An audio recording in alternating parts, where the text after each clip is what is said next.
Clemson and Dabo Swinney, their head coach, find themselves in familiar territory once again. National title contenders. Dabo has refused to accept the new realm of college football for the most part, staying away from the transfer portal, wanting to develop talent within his own program. Guys he gets out and brings in, and they stay with him for all 4 years, which is why Clemson is a national title contender. They bring back arguably the best quarterback in college football next year, Cade Klubnik, coming off of that tremendous performance against Texas in that first round of the college football playoff. There is so much NFL talent laden throughout this roster next year, which is why many people have them, of course, winning the ACC, but not just that, as a full force national champion contender. So let's get into it. How does their season break down? Let's do the 2025 preview and predictions for their regular season. It starts off at Tiger Stadium. They host LSU. I've got LSU as the 9th team in the country, and just to let you know how high I am on Clemson, I've got them as my number 4 team in the country in 2025. Well, guess what? Got them losing the opener at home. LSU is due with Brian Kelly to get a win in their opening game. Garrett Nussmeier continuing to improve, brings back Nick Anderson, a number of defenders on the defensive side of the football to give the Tigers a whole lot of optimism. As far as optimism for the Tigers defense, as far as Clemson goes, Peter Woods and TJ Parker in all likelihood are going to be top 10 NFL draft picks once the 2026 NFL draft is here. TJ Parker, of course, one of those edge guys that is tremendous on the out. Had 11 sacks a year ago, 6 forced fumbles, a record set for them in organization history. Why did they lose to LSU? It's just like getting to Garrett Nussmeier. This is going to be the best quarterback they likely face all season, and maybe it takes a little bit for them to get to the pass rush, getting all the way to Nussmeier. He's not as mobile as Cade Klubnik is, which is easily the most underrated part of his game. But in the back end, Khalil Barnes, Ashton Hampton, Avian Terrell comes in as who could be a first round, second round cornerback talent. Like, that is going to be one of the best matchups of the year next year, and of course the start of the regular season. After that, they've got Troy, have them easily winning that game. Look for Cade Klubnik, a possible 5-6 touchdown performance against Troy week 2 at home. Then week 3.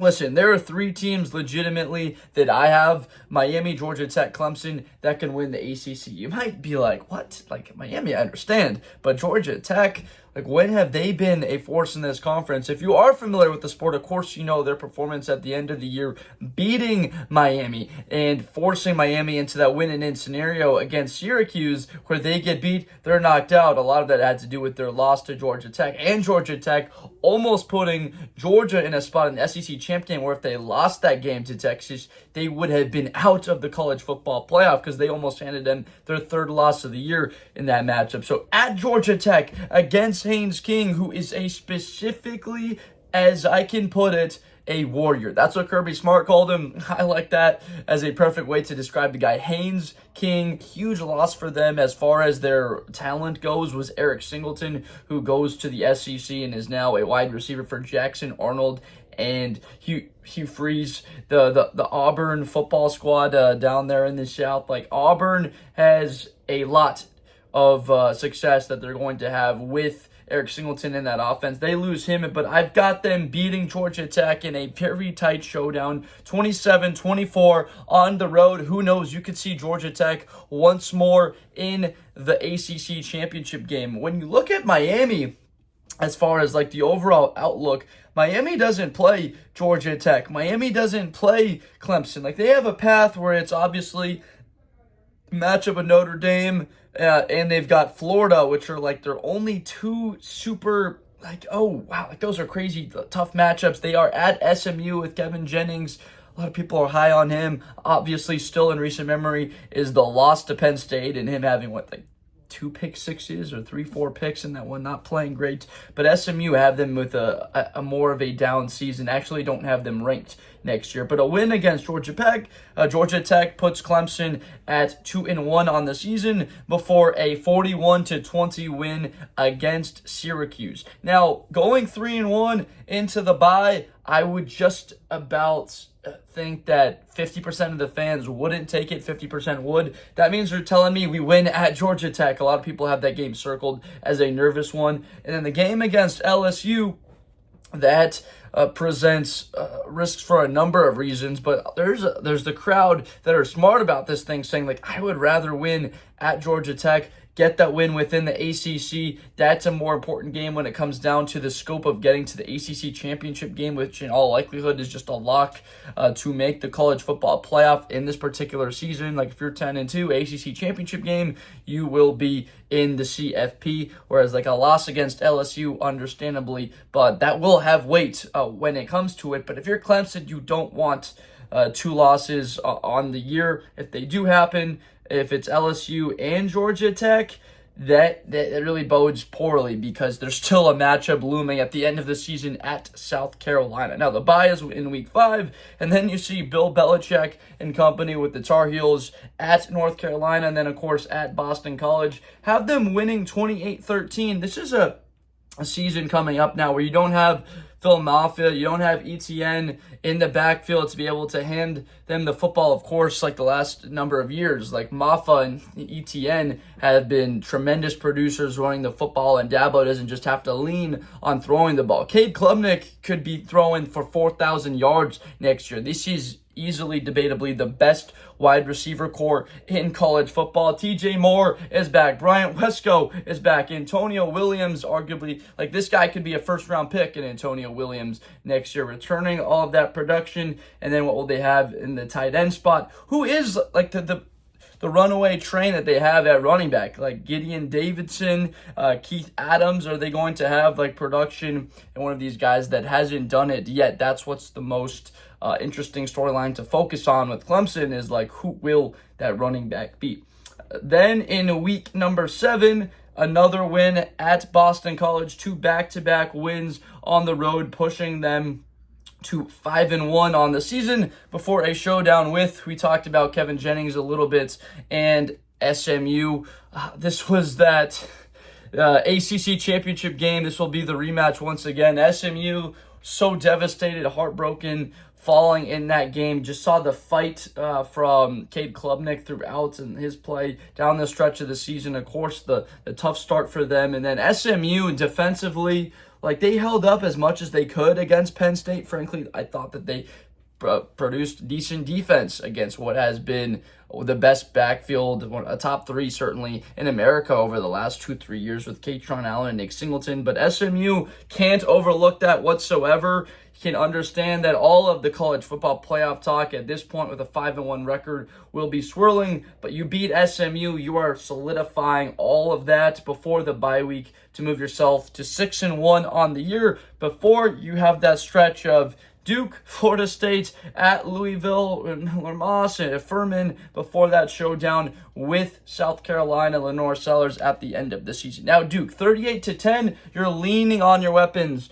You're leaning on Antonio Williams, and you're leaning on your secondary, Terrell, being able to shut down that Duke team, that squad. None of these matchups should be all that close. What was the biggest knock when we looked at Miami last year, and Cade Klubnik, in all likelihood, you could put it 65% chance that he's in New York. Like right now, you can lock it in just because of how good the wide receivers are, returning all of that production. Is I want to see blowouts, not even close games. Duke, Florida State, who has so many transfers, like still have to understand what they're going to be with Mike Norvell in a lot of these games against the teams that you're supposed to beat. Do not want to see close games. Like last year with Miami playing Virginia Tech, it was like, why is this thing so darn close? Why are they down by 18 against Fernando Mendoza at Cal? And then, of course, giving up a bunch of points, losing to Syracuse at the end, and having struggles against Georgia Tech. Week 11, now 7-1 on the year. A win against Florida State, 31-20. That's fine. Have that game not being quite as close as the score is. Then Miller Moss and Louisville, of course, that presents somewhat of a game to circle, not in red, but in maybe like light orange, because Millard was, whenever you have Lincoln Riley like talking highly about a guy, bringing someone in to be the starting quarterback for his program, you are going to be somewhat concerned about it. Furman 52-13, a very large win. At this point in the year, the Heisman race is solidified. Cade Klubnik,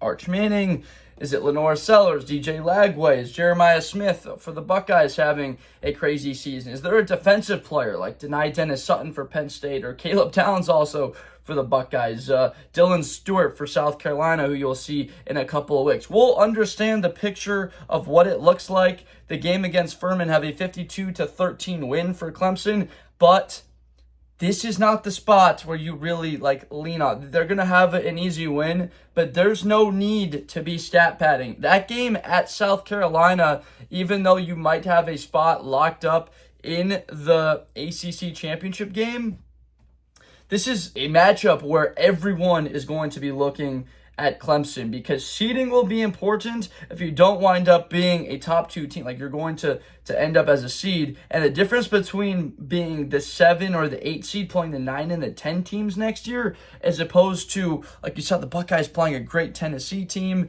Of course, Texas, who had to play Clemson, the ACC champ, finding a way to be the 5 or the 6 seed in the when it's all said and done is massive, because there is a huge discrepancy. There are going to be great programs that are sitting there at that 10 spot, at that 9 spot, that you just don't want to have to play in the first round of the playoff. First thing that comes to mind is an LSU that you would have to play. An Oregon, who might just miss out on the Big Ten champ game, and they're sitting there at 9. Same exact thing with Penn State, or an Illinois team with Luke Altmaier being very experienced. All of that is a concern. Clemson, if they're anything but a top 6 seed, I'll call it a down year. Now, I'm putting weight. Of course, the ACC championship is huge for them, but I'm more so thinking about their path to national championship. You don't have Cade Klubnik coming back in 2026. This guy is, you could probably put it in for a top 10 pick right now as a lock, barring a disaster playing football. If he just forgets how to throw, and that he can't put the ball down the field. Aside from that happening, they're going 11-1, 10-2, finding themselves with a loss to LSU or South Carolina. And there's 3 games that you just point out: Georgia Tech, South Carolina, and LSU. So that Week 14 game, have South Carolina as the number 12 team in the country. They don't have TJ Sanders in the middle of that defense. But if you're Clemson, you do still have Peter Woods there. This is your guy that you're going to be leaning on throughout the season in stopping the run. And of course, we talked about the secondary, couple guys in that back end. Is Avion Terrell going to be able to run with Nick Harbour, who's one of the freak athletes in all of college football, 6'5", 230. He's like Xavier Legette, if Xavier Legette were faster and bigger and stronger. As crazy that to say, because Xavier Legette ran low 4.3s, 6'3", 225. They got some different types of freaks at South Carolina. Of course, we know Dylan Stewart, one of the top freshmen in America last year, true freshman, 18, 19 years old. And I've got them pulling out a win, 30-28, very close. A piece of it might be that South Carolina is already out of contention at this point. That would mean that they have 4 losses or more. Does a 9-3 record get you into the college football playoff if you're in the SEC? It won't in the Big Ten. It won't in the Big 12. It won't in the ACC. But 9-3 was very close. We know South Carolina, Alabama were sitting at 9-3 and had so many people talking about them possibly making it. But a win against LaNorris Sellers, wow, is this guy high on people's list to have a tremendous year, be in that conversation, of course, to be in New York. Big, strong, fast, physical, good arm, just has to put on a little bit more consistency with his play. Taking the gimmies when you need to, not having to hit the home runs, the same stuff that a lot of people say about quarterbacks that mature.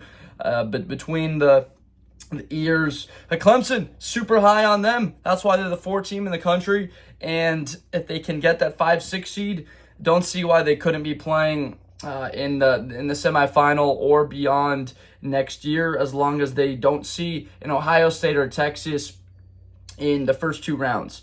If you see basically anyone but Ohio State for Texas, for Clemson, without the first 2 rounds, I'll have them winning and getting into the semifinal at that point. And excited for this season, really for the first time in 4 or 5 years that we've just been like, finally, Clemson's back. This is going to be a great team. And if Dabo's able to pull off a national championship in 2025, like go undefeated, it would just be one of those right into the sunset moments. This guy is untouchable, basically a god there at Clemson. Whatever he wants to do. Is like, people are fine. That would be one of the more incredible stories. But thank you so much for watching this. I am making it a couple of weeks before you are currently watching it, because when you are watching it, I'll be in Tanzania. Obviously, shooting then wouldn't have been very feasible.